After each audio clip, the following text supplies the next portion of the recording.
Vos placements, nos conseils sur BFM Business. C'est donc l'heure du bilan.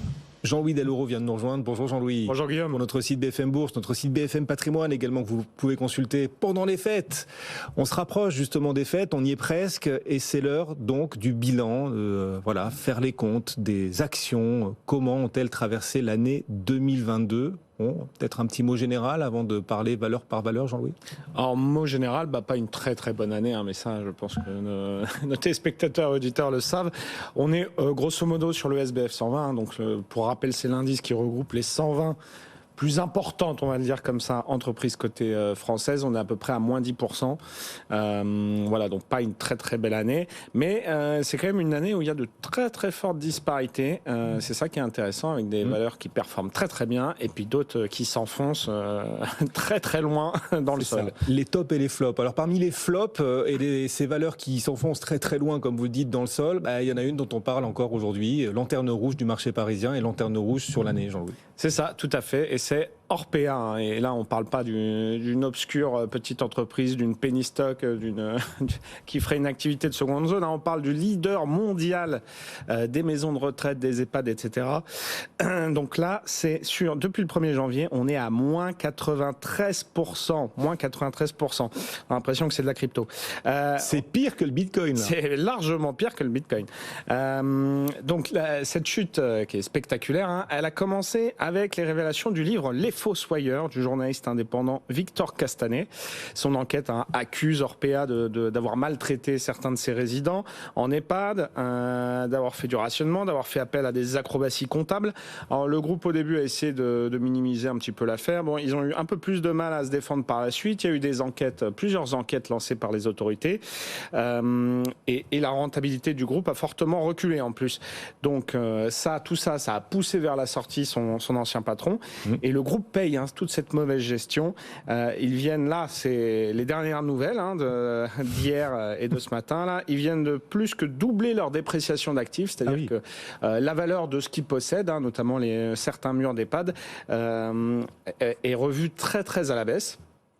Et il vient aussi de déposer plainte contre son ancien patron, notamment pour des faits assez graves, abus de confiance et blanchiment.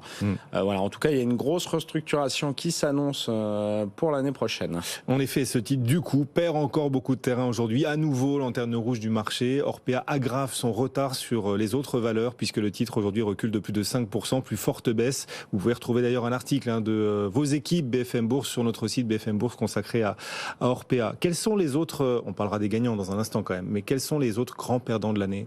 Alors, autre grand perdant, c'est une autre entreprise dont on a pas mal parlé ces derniers mois et même ces dernières années.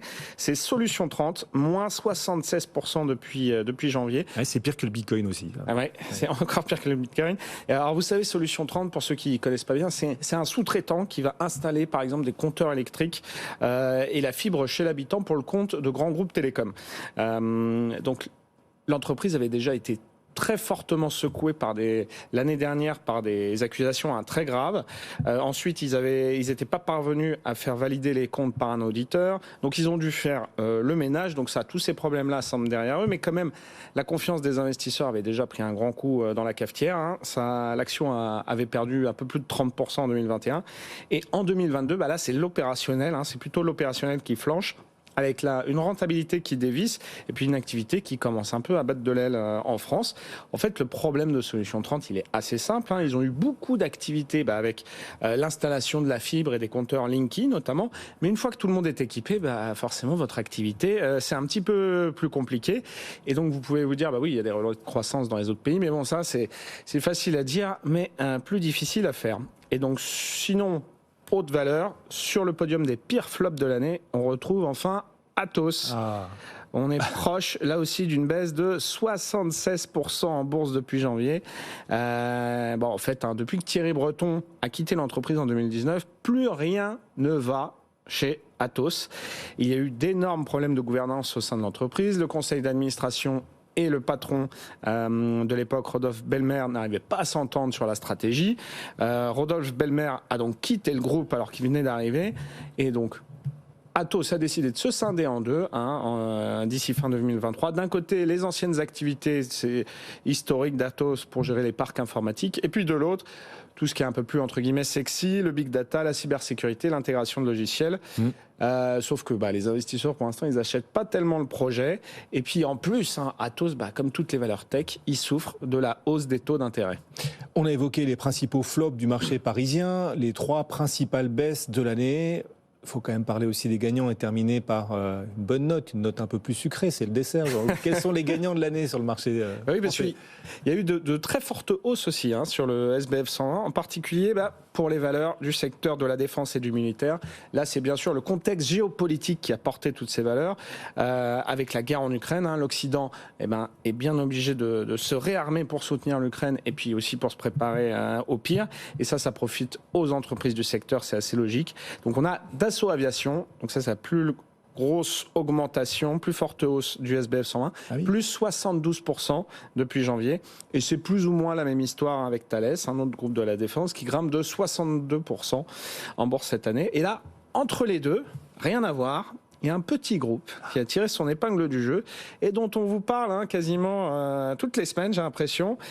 Il s'agit de SES Imagotag. Ah oui. Donc là, rien à voir avec la défense. Vous savez, c'est les étiquettes intelligentes dans les supermarchés avec des prix qui peuvent se mettre à jour à distance, partout dans le magasin. Avec l'inflation, vous pouvez actualiser encore plus vite les prix. Toutes les minutes, on pourrait augmenter les prix. On n'en est pas encore là, j'espère. Et vous avez ça, par exemple, dans votre Monoprix ou dans votre Leclerc. Vous pourrez regarder. Et donc, eux, ils ont fait une très très belle année. En fait, ils signent contrat sur contrat. Et puis, il y en a notamment 2 qui ont vraiment marqué les esprits. Ils ont signé un contrat avec Walmart, qui est quand même le leader mondial de la grande distribution. Et puis, ils ont signé un autre contrat avec Fnac Darty, qui est quand même aussi un autre géant de la distribution. Et d'ailleurs, SES Imagotag, ça marche tellement bien qu'ils sont rentrés au sein du SBF 120 il y a quelques jours. Il y a quelques jours seulement. Et à la place de Quadient. Tout à fait. Ouais. Et donc, voilà. Donc, une belle pépite française qui sera sans doute à surveiller aussi pour 2023. Merci.